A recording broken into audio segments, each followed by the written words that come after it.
Good afternoon. I'm Eiichi TOMIURA, President of RIETI. It's an honor for me to moderate the first session. The first session is titled Supply Chain Resilience. We know that the supply chain itself has a long history. For example, in the automobile industry in Japan, final assembler procure inputs from nearby supplier within the same country. But we observed the drastic change since the last decade in the last century. Supply chain stretched across national borders. And that change was enabled by the technological change, especially the internet. But I like to emphasize another factor, especially the political and security change. Most notably, the end of Cold War between US and Soviet Union. The market economy prevailed across the world. But we observed in recent years the change in that factor, technological and security rivalry between China and the United States. And we also observed a serious episode of trade disruption, especially during the COVID-19 pandemic, the supply shortage of essential goods. So we like to discuss this important topic. So to discuss this topic, we invite three distinguished panelists. And let me first explain the format of the session. We will first invite each panelist to present for 10 minutes, and then the discussion will follow. And I will also take questions from the floor and ask panelists to respond. So I'd like to start with Professor Jenny Gordon. Jenny Gordon is Honorary Professor of Australian National University. She served on the Asian Development Institute as advisory committee, and she spent 10 years with the Australian Productivity Commission as principal advisor. Okay, Gordon, you have 10 minutes. Go ahead. I think Matano-san gave us a really good sense of the kind of frameworks, of legislative frameworks you need for security, economic security policy, but the devil is in the detail. And so one of the challenges is how do you actually make sure you end up with a small yard and a high wall around the things that really matter, and whether we're building walls around things that don't end up improving our economic security. So what I want to talk about today is a way of thinking through that challenge. The starting point, industry policy is now one of the major tools that we're using for economic security, but it's being justified not just for the purposes of economic security, but also recognising for populist concerns about social stability, the issues around slowing down structural change, even though you won't bring back manufacturing jobs, as Donald Trump seems to think.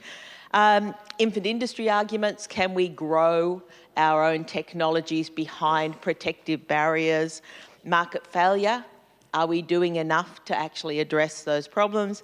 And other externalities. And so when first best policies are not politically feasible. So we're seeing a lot of industry policy based on that ground, and you can see in that chart just how much it actually is biased towards developed countries who can afford to spend more on industry policies than developing countries.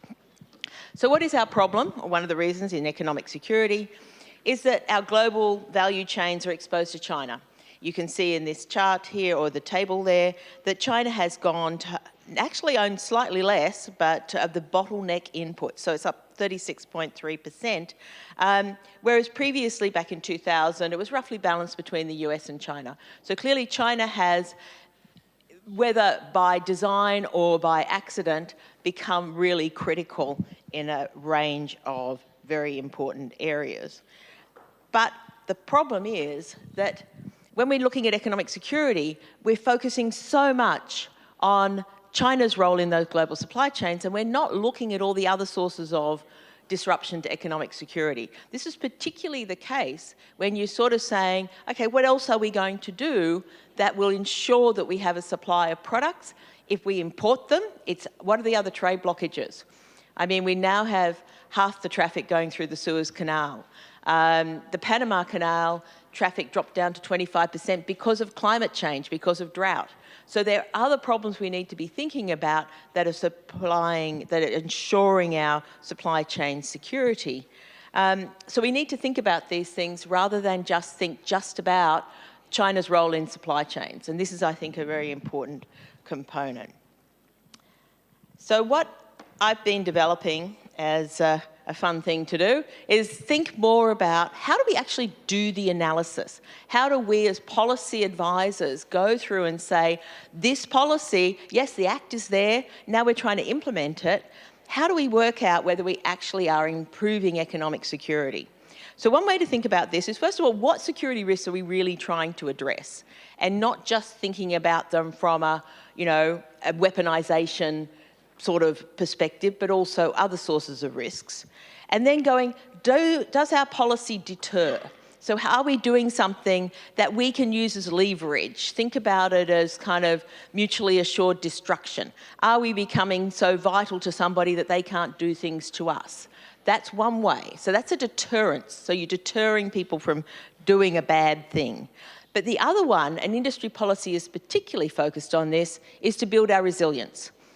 And we hear a lot about economic resilience and how you actually get that, and self-sufficiency. And Japan and Australia are in very different places on this, right? So Australia is a commodity-rich environment. We actually, if you look at the import content of our exports, it's quite small, whereas for Japan, the import content of your exports is much higher. And so it's a different situation, but the same tools we can bring to thinking through the problems.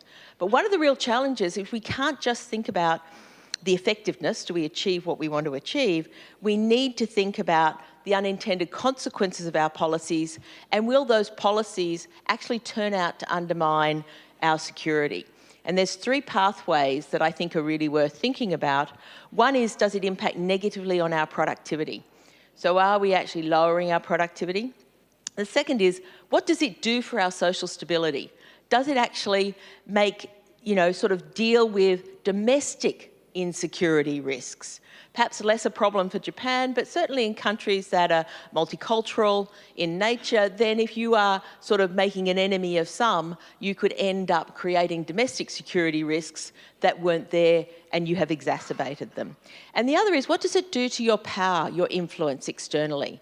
Are you building strong relationships that allow you to exert more influence to get those kinds of agreements on cooperation on supply chains that we really need? Or is it actually undermining your power influence by cutting off potential partners? This is particularly important for countries like Australia, sitting in Southeast Asia region, where we need really strong relationships with all our Southeast Asian neighbours, and not just with sort of a US sitting a long way away. So, de-risking supply chains. Does it make countries more secure? What can you do? Your policies to improve economic resilience have to either make you self-sufficient, really hard for Australia to be self-sufficient in a bunch of stuff. It has to diversify, and I think it was very interesting in the keynote, diversification is a bit of a key, diversify to other countries, but also diversifying your domestic production so it can do different things.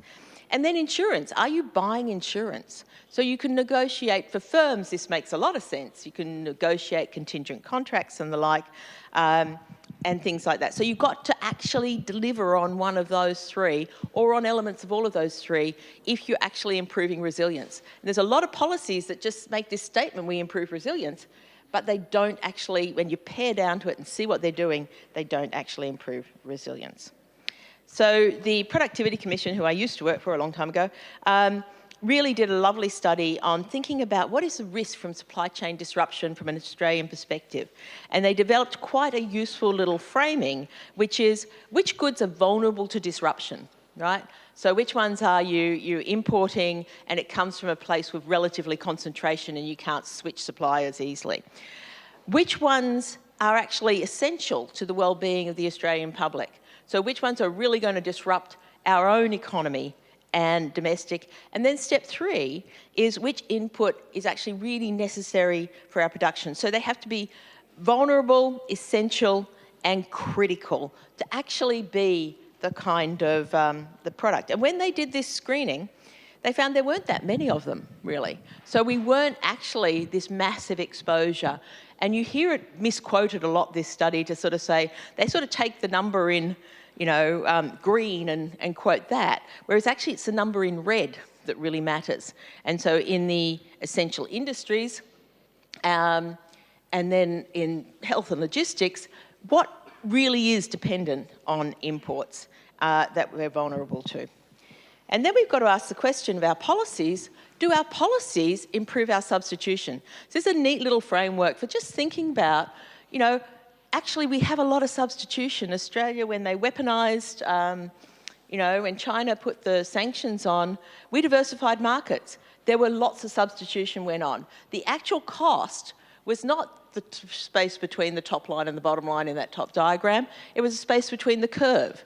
And then if you are having a policy, what does it actually do? How much does it increase that substitution ability that you have? And so you can use this and put empirics on this. And just to finish off, I think there's a really big research agenda out there because this is what we need to be doing. We need to be looking at what is really at risk, what is vulnerable, essential and critical. We need to think about what trade rules might increase the availability of substitutes, and I know the next session is going to talk a lot about that. We need to think about how much does our industry policy actually move that curve on substitutes? And then what is the cost of the policy to the country? So that was that bottom curve in the bottom, I guess, from your side, left-hand corner, which was the cost of actually this policy. And then we need to be thinking about what's the effect on other countries?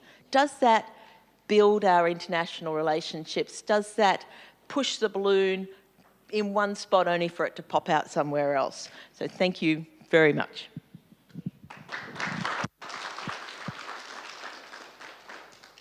Okay, thank you, Professor Gordon. Let me introduce the second speaker, Professor TODO. He is a professor at Waseda University. He published many academic papers in high-ranking referee journal, but he has also served a number of policy advising committee. He is also a program director in charge of international trade program at RIETI. Thank you very much, Professor TOMIURA. I'm Yasuyuki from Waseda University and also RIETI. First of all, I'd like to thank ANU and RIETI for giving me this opportunity to talk about resilience of supply chain in this great opportunity. So this is a summary of my talk, but let me start with talking that economic effects of supply chain disruptions can be substantial. This is shown by one of my studies with Professor Inoue of Hyogo University using rich firm level data for 1 million companies in Japan. So in this simulation, we assume that imports from China were disrupted by 80% for 2 months. Then the value-added production loss would be 40% of GDP of Japan. So this is a substantial effect because the effect of supply chain disruption could propagate through domestic supply chain and can be substantially magnified. And we also found that the effect of import disruption, disruption of imports of more upstream products can be larger than the disruption of downstream production products because of the propagation through domestic supply chains. So we need to deal with this potential substantial effect of supply chain disruptions. Then some evidence suggests that diversification of supply chain partners across countries can result in resilience. This is shown also by one of my studies with Professor Kashiwagi of Nihon University. that we examined the effect of a mega hurricane that hit the U.S. East Coast in 2012. And we found that even when firms were linked with firms in the disaster hit area through supply chains, they could mitigate the effect of supply chain disruptions if they were also linked with foreign companies. This is possibly because these globalized firms can substitute new suppliers and new clients for damaged suppliers and clients. So this implies that the substitution between suppliers and clients is quite important. The same conclusion was provided by another study of mine with Professor Shu Rata using the firm-level data collected during the COVID-19 pandemic in ASEAN and also India. Simply saying, we found that when firms were linked with the suppliers and clients in more than one countries, then these firms are more likely to be resilient. So from this perspective of diversification of suppliers and clients, let's look at the current situation in the global supply chains. So we all know that many Asian countries heavily rely on China in supply chains. These figures are showing that, but I want to focus on these figures that show the change rate of imports of each of the major commodities in total and from China from 2017 to 2023, last year. So basically, the figure for the US shows that the US has successfully reduced its reliance on China in imports and also increased total imports even after the US-China pandemic, decoupling. And if you look at the figure for Australia, then you can see that Australia has actually strengthened its reliance on China very much. And Japan is in the middle, raising the reliance on China in some commodities, but not in all. And these figures are corresponding figures focusing on exports rather than imports. And then you can see that the US and Australia have increased their exports to China even after the US-China decoupling. However, if you look at the figure for Japan, then you can find that Japan has reduced its exports of many commodities in total and to China. So we are losing a lot of economic benefits, although the US and Australia are not. So the implication is quite important because as Mr. Matano actually emphasized, the economic benefits, maintaining economic benefits is quite important, but balancing the economic benefits and balancing economic benefits and economic security is quite important, but Japan seems to fail to balance them. And so far we have seen that diversification is important to resilience, but Japan and Australia seem to fail to diversify their supply chains a lot.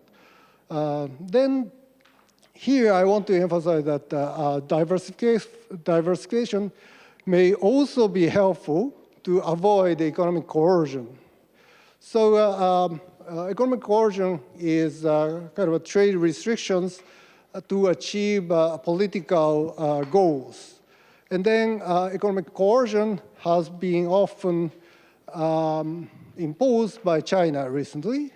And one of the examples is the restriction on exports of rare earth metals from China to Japan in 2010 because of the Senkaku Island issues. And we can learn 3 lessons from this case.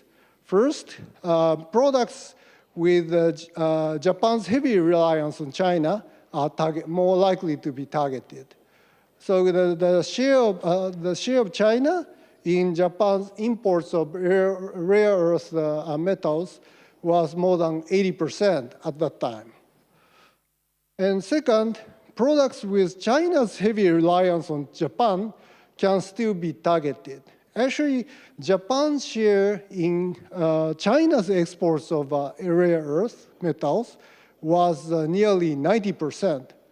But still, China banned its exports of rare earth metals to Japan.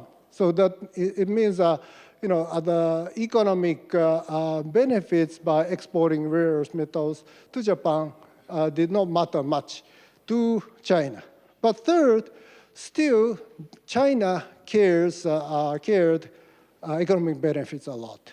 Because if you look at the last two rows, these products like computers and smartphones were not targeted in the economic coercion. So this is because the amount of exports was very large compared with the amount of exports of rare earth metals. So the lesson from here is that products with large trade values may not be targeted.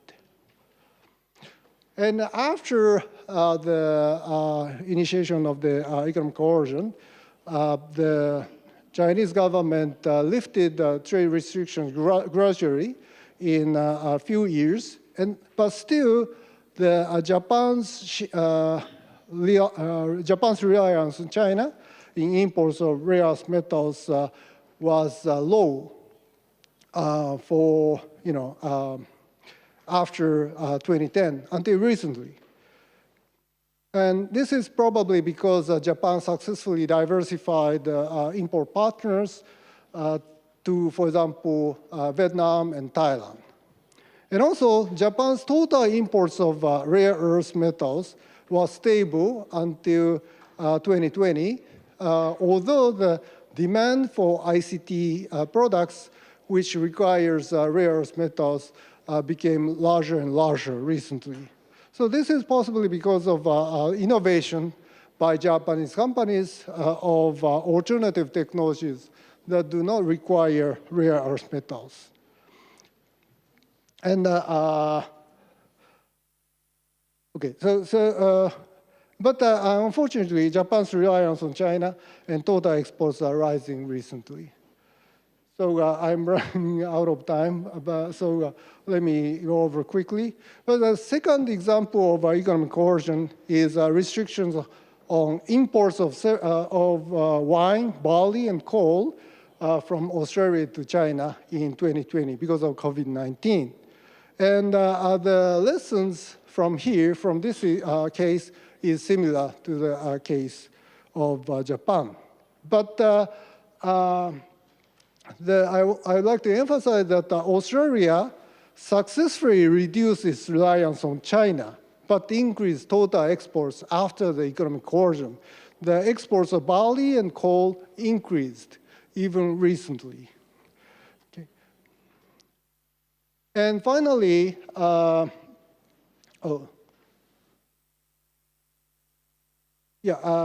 finally, this is a recent example of economic coercion, restriction on exports of fishery products from Japan to China last year.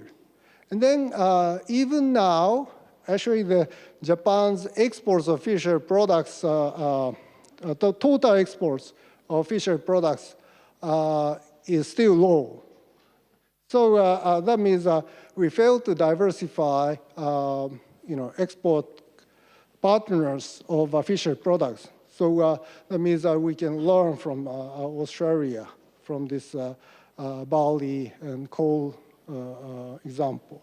So let me summarize. The effect of the disruption of essential materials and parts can be substantial. So we need to create more flexible supply chains by diversification and innovation.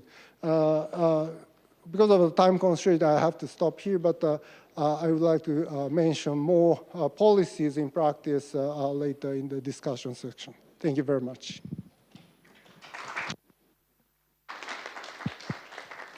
Okay. Thank you, Professor Todo. Let me introduce the final panelist, Dr. Hongyong. He is a senior fellow at the RIETI. He has been a consultant to many government organizations, including OECD and ADB and METI. Okay, you have 10 minutes.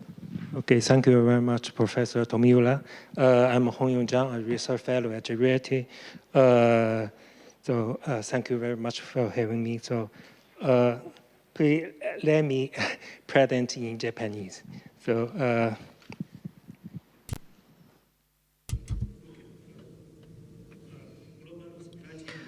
Global supply chain resilience, and that, well, there are many aspects to this, and what was the disruption, East Japan, a great earthquake and a tsunami and pandemic, and also natural disasters, including, for example, that the Brexit or that the U.S.-China trade war, and also recently, the security export control. All these can be the source of the disruption. And also based on the previous studies and my own research, I provided some evidence with the focus on the Japanese firms and the policy implications of that disruption of the resilience. Usually that I have been gathering that the enterprise level data or trade data, I do this my own research of, shall I say, crunching at the data, but my purpose of the policy implication by analyzing of the data. First of all, this is the Great East Japan earthquake and tsunami of the 2011. So this was a big disaster, has a lot of implication, and the impact, which I'm sure that you know very well, and based upon research, that the U.S. affiliates of the Japanese firms, intermediate imports and exports to the North America recovered within 1 year, that they are impacted in a very negative way significantly, that the Japanese import and also the export to the North America reduced significantly. However, that recovered within relatively quickly, and 0 to 2 months to 4 months and 6 months and 8 months. And therefore, within 1 year that the international supply chain of the Japan-affiliated firms was implemented. So this is a result of my research. Of course, that there are many research studies that I have engaged in, but in a global that's a supply chain, and during this Great East Japan earthquake, it was very resilient, proven to be within 1 year. Next is the pandemic. And that was 2022. The pandemic took place. First, that in the first quarter in China, there was a lockdown of Wuhan.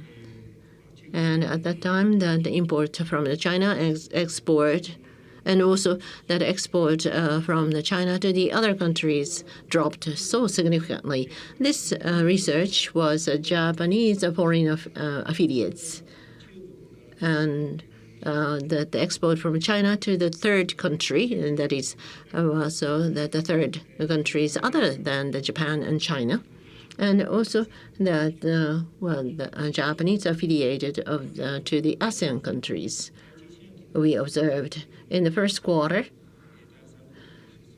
and about 20% down of the Chinese companies, and also to the ASEAN and the other countries, European countries, and Northern European countries. As you can see, that there is a huge drop also. But in the fourth quarter 2020, that the global supply chain also recovered. So this is evidence of the supply chain has a resiliency of quickly recovering to the earlier stage. So let's change the gear from the pandemic and the natural disaster to the policy change or system change, and what will happen to the supply chain. So this time that I have taken up the Brexit, the UK leaving EU. Similarly, well, this is the data of Japanese companies, as you can see. The English companies, local companies in the European market, and their sales of how much of the sales, and also export to Japan, and what the market share that they account for on the Europe and the other countries. And in 2016, I'm sorry, that the Brexit, the referendum was done in 2016, and afterwards, with a certain lag, the sales, in terms of the sales, export, investment, and employment of Japanese manufacturing affiliates dropped. Local sales, export, and employment all significantly reduced. And also, this big drop continued over a long period of time. This was a long-term impact, not only the supply chain, but the UK. So the UK reduced significantly the base of the production of EU. So this was a long-term impact on the UK economy. Next is the U.S. trade conflict. And in the first quarter of the 2018 and afterwards, the relative the Japanese affiliates in other Asian countries, affiliates in China, especially those with a high exposure to trade with North America, dropped. And after the 2018, the capital investment until the 2023, that it was reduced in a very low level. But in the Japanese affiliated companies in ASEAN, the capital investment expanded, and also the domestic investment also increased. So this is for the diversification and the reshoring of the global supply chain is suggested here. And also recently, and this is case study in 2019, the Japan strengthened the export control to South Korea on 3 chemical inputs. Hydrogen fluoride especially was imposed. And so that there was a financial, a significant drop of the hydrogen fluoride of the export, and which was released. However, that the export did not improve or that recovered. And so this kind of the export control has a long-term impact of the supply chain or the export.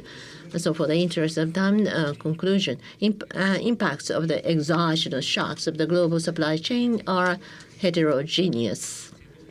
For natural disaster, pandemic impact are relatively short-lived, but the policy change and institutional change has an impact of the long-lasting. And there are others, of course. So what is the policy implication? In case of the natural disaster after the pandemic, METI supply the chain subsidies for the domestic investment promotion and the supply chain diversification. The grants was provided, which are very important. So I think that too much of intervention of the domestic policy is not very good, and also that the policy coordination of the trade talk among the G7, G20, WTO members are needed. They say that they have been discussing with the coordination, but it has not that effective. But the dialogue is very, very important. Well, so for the supply chains, the policy implication is very, very important, because it has the longer impact of the supply chain. In case of China, for example, that the Chinese government subsidy has been criticized, but the subsidy and export has the plus of the correlation. so that the industrial policy is not that, well, the benefit of the China alone. Thank you.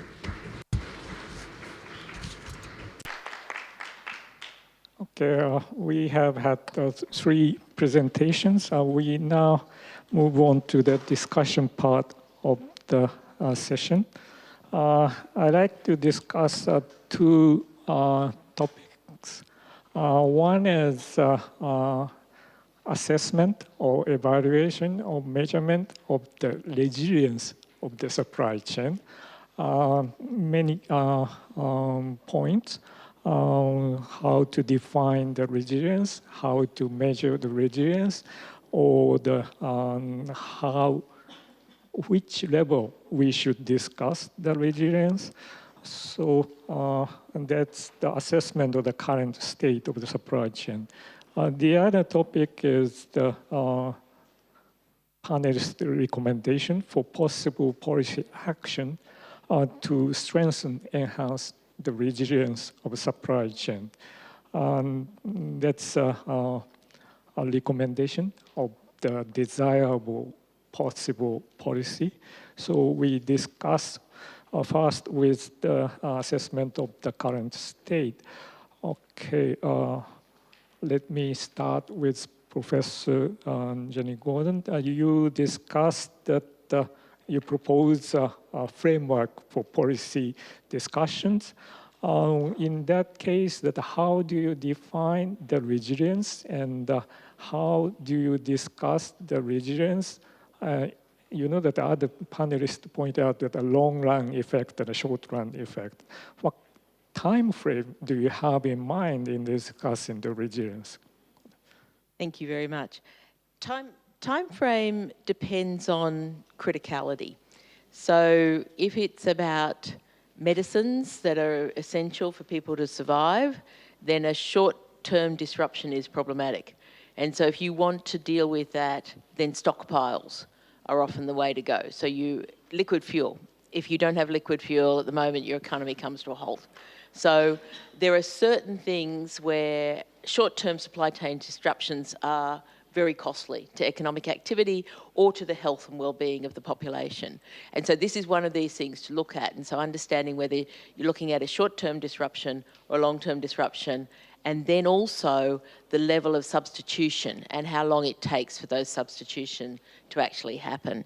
I think that's a really important way of thinking through it. And so that's actually part of the analysis. None of this stuff lends itself to easy, quick, this is the answer. Everything comes down to this product, this need, what is the client base, what are our options for building in resilience that we need, and that's what we need to do. I'd like to make a comment about being really careful about resilience and whether you have really protected yourself. In some cases, yes, China, the US has that lovely bubble diagram. I thought it was a great chart, but it showed that the US is far less reliant on China, but the US is now far more reliant on India, and India is far more reliant on China for the inputs. So what you've got is this kind of shifting around with additional transaction costs, and there's some really good analysis out of the Bank for International Settlements that looks at this. And it says quite clearly that what you've got is you've actually got a lengthening of supply chains because of this sort of shift away from wanting to buy directly from China. And does that lengthening of supply chains make those supply chains more secure, or have you added more points of vulnerability into those supply chains? And so those are the sorts of things that we need to be thinking about. Okay, next, Professor TODO, you report your own research result, partly based on the micro farm level data and partly from industrial aggregate level data. So that the question is, in what level we discuss the resilience of the supply chain, the granularity of the level of aggregation, the product level. Some panelists pointed at choke point key product, but we often discuss the national level dependence on a particular country, so that we have a question of what kind of granularity you have in mind in discussing the resilience. Thank you very much. That's a very important point. So in our simulation study, we actually use firm-level data. So firm-level supply chain networks are very complex, so that you know, the simulation results fluctuate a lot depending on the you know, assumptions and so forth. But so sometimes, so on average, actually, using a firm-level data, the effect of supply chain disruptions can be quite large, much larger than the result from industry or like a country-level analysis. So this is because of complexity of networks, supply chain networks. So that implies that we really need to focus on the firm-level. We need to utilize firm-level data to quantify the effect of supply chain disruptions and also the resilience of supply chains. So yeah, so this is one, I think one important message from our study. Okay, I have a question to Dr. Zhang. You summarize your numerous research results. In some cases, the impact is short-lived, and in some other cases, the impact persistent. And you characterize that the natural disaster pandemic case, the impact is short-lived, and the policy change, the impact persistent. But somebody may ask that the difference may come from the perceived persistence of the change. You know, the actor perceived that the change is temporary, then the supply chain remain the same, but the player sees the change as permanent, then the supply chain may be reorganized. How do you think about this difference? Okay, thank you very much. So basically, my research based on the data on Japanese multinational firms, because multinational firms organize their supply chain around the world, and multinational firms account for a large share of output, employment, both domestically and abroad. So although multinational firms, they conduct a large share of intra-firm trade, they also source from unrelated parties. And so in the case of a pandemic and earthquake, I think the relevance of intra-firm trade is very quick than the inter-firm trade. But for the in the case of Brexit or U.S.-China trade war, I think also after the exogenous shock, I mean the policy change or institutional change. So the multinational firms, they have to reorganize their supply chains, both inter-firm trade and intra-firm. They may reallocate their production from China to the ASEAN countries or reshoring the production back to Japan. So that's quite different. Thank you. Okay. Let me move on to the second topic, the policy options. In the second round, let me follow the reverse order. The first is Dr. Zhang, and you, in your slide, that in the final slide, you refer to the cost of industrial policy. What kind of policy recommendation do you have on the trade policy? Very much. So I think in the case of export control, strengthened by the Japanese government to South Korea in 2019. I think that it's unilateral export control is not effective, because after the export control, so the South Korean firms, they can import these key chemical inputs from third countries. It's called roundabout trade. So also after that export control, so the South Korean government, implemented the large-scale industry policy to promote domestic production in South Korea. So I mean, so the country should have a trade talk and coordinate industry policies among these countries. For example, in China, so the China's industry policy, such like Made in China 2025. So this policy from the China side, so it's justified because the Chinese government want to promote the innovation in the key products. But for the U.S. government, they criticize this industry policy. I think the two countries need to coordinate this. Thank you.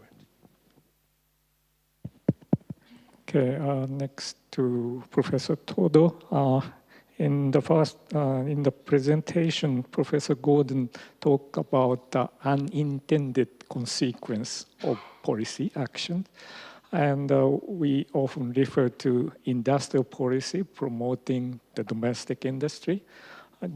Could you explain your views on unintended consequence of the active industrial policy justified under the name of economic security? So thank you very much. So one obvious disadvantage of industrial policies is to reduce efficiency in the market economy. So however, so let me evaluate current Japanese industrial policies for economic security to answer this question. So recently, the Japanese government provided huge subsidies to attract the TSMC's plant to Kyushu area, and also to establish Rapid as a new semiconductor domestic company. And obviously, this kind of industrial policy can reduce efficiency, but so far, particularly when we look at the subsidies to TSMC, it seems to be working well, because this subsidy to TSMC actually attracts other companies to agglomerate in the Kyushu area,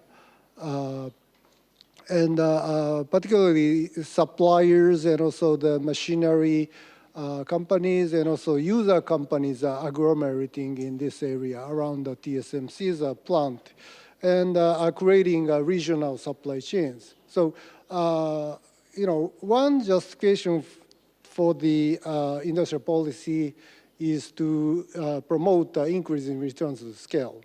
So this can be done by promoting regional supply chains. So in that sense, at this moment, I would say I'm kind of optimistic about the consequence of industrial policy in Kyushu areas. And also another thing is that industrial policy, industrial policies can be justified when they can promote knowledge spillovers, which is another type of increase in returns to scale. So, the Japanese government not only provided subsidies to attract TSMC's plant to Kyushu area, but also TSMC's R&D center to Tsukuba, so that they are now collaborating with Japanese companies and universities for international research collaboration. This also promotes international, knowledge spillovers, which can be, which can provide a justification to this sort of industrial policy. But having said that, obviously, these industrial policies are targeting only one or specific few companies. So we really have to be careful about the efficiency loss. But I think additional industrial policies should be associated with this current industrial policy, so that knowledge spillovers can be further enhanced. Thank you very much. Okay, finally to Professor Gordon.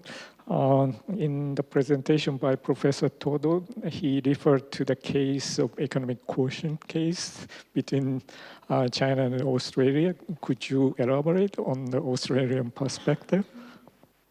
Thank you. And I'll also take the opportunity to just follow up on your excellent answer, Professor TODO, because one thing very different between Japan and Australia is you're actually looking at, can we push cutting-edge technologies? Can we create a sufficient ecosystem environment? And those are classical, industry policy arguments that, neoliberal economics kind of went, oh, no, just let the flowers bloom.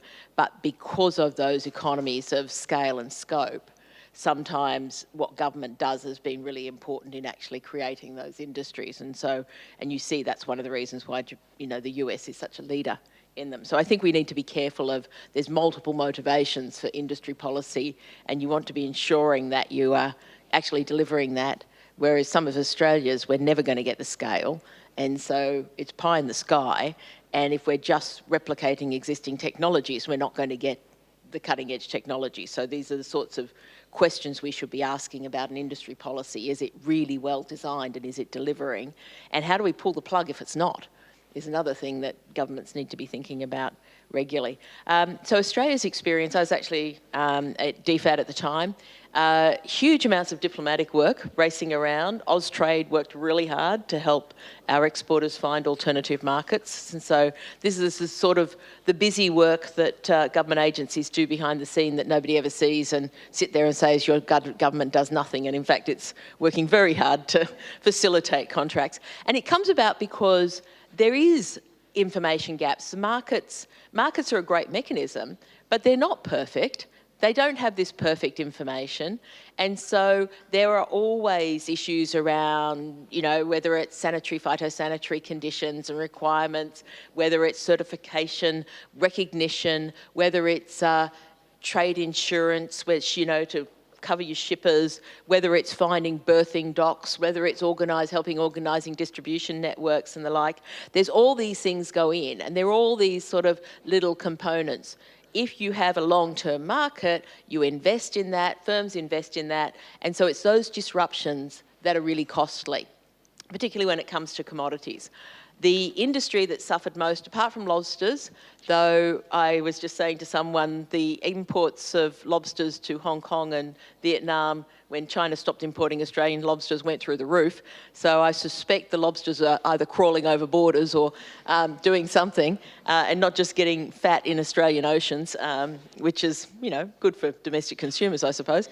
But the wine industry in particular. So the wine industry in Australia had spent decades really building the Chinese market, the Australia-China Free Trade Agreement. But what you've got there is a product that is tailored to a market. And so they're the products that it's most difficult to immediately find another market for. And you could say, well, one way around that and managing economic coercion is for other trade partners to come together and go, we're not going to let them bully you, and we won't sell them wine and we'll just starve them of red wine, and that'll show them. But of course, instead what happened, the US, Chile, Argentina, South Africa went wacko. There's this big market opportunity. Australia had grown the market for red wine, and they jumped in and happily sold the wine to the Chinese market. So you've got to be sort of saying, well, how reliable are you? If you're going to form those sort of coalitions of help us push back against coercion, you've got to be pretty sure that they're resilient and robust. So Australia did actually do very well in adjusting. The government did play a pretty significant role in that. It helps that most of the products were commodities and hence not highly tailored. China has actually backtracked. What did they actually achieve? So if I'm China and the Chinese policymakers, and I'd say, what was the cost to Chinese beer makers? What was the cost to Chinese consumers of higher priced products that they had to pay? So what was the impact on China, Chinese consumers, and Chinese firms that might have been using those inputs, particularly the beer makers I know were very concerned about losing Australian barley, which had, again, was exactly the sort of, they worked for years to get exactly what they wanted. So we need to be thinking about that side of it. What did they achieve? Did Australia say, uncle? We weren't even quite sure what they wanted to achieve. Did they achieve a chilling effect on other countries? Well, that is if we let them, right? So it's really important to sort of say, actually, no, we're not going to sort of say, oh, you can bully, that's a cheerleading effect, I'm not going to do anything to upset you.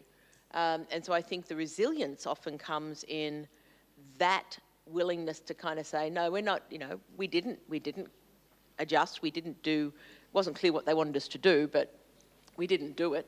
I think there were 20 demands from the Chinese ambassador to the Australian government, none of which actually, if you thought about it, were anything other than be a bit nicer to us. So, and in any case, you get détente, change of government, and much better relationship going forward. So it's an interesting question of what did China get out of it? Not just, you know, how would Australia adjust, but what did China get actually out of that? No. Okay, thank you.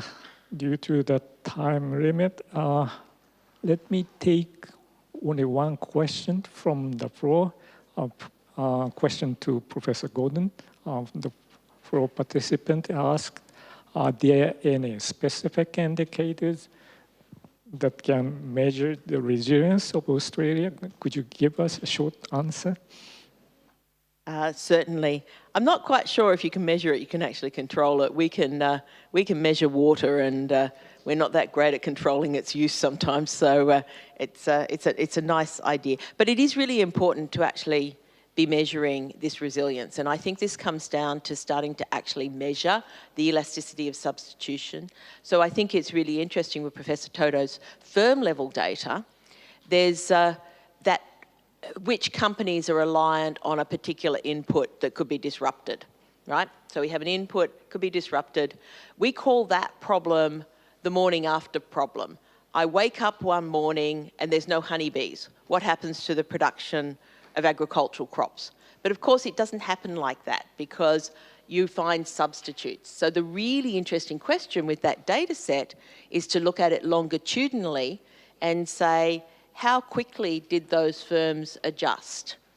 What did they do? What were their strategies? So, and once we get longitudinal firm level data that has that level of input relationships, we can actually start to measure that. So I think there are enormous opportunities for measurement and getting that elasticity of substitution that the firms themselves had, and then asking the extent to which government policies are shifting that and improving that so that we can actually then start monitoring, is this policy that's meant to help firms find diversification, is it actually achieving that? So I think it's a good question because I think there's so much more we can do to not just understand the magnitude of the problem, to understand whether our policy options are actually addressing that. Okay. It's time to conclude. It's clearly beyond my capacity to summarize the discussion in a simplified phrase, but I'm quite sure that there are many more things we should discuss on these important issues, but we have confirmed that resilience is really a dynamic perception, and the time frame is important, and level of analysis is important. And also in the policy discussion, we need to discuss pro and cons, cost and benefit, especially the cost, hidden cost or unintended consequence of positive industrial policies. So maybe that our discussion on the policy proposal can be a prelude to the second session where they discuss on the international rule. Let me conclude. And that, once again, I really appreciate the valuable contribution of the panelists. Thank you very much.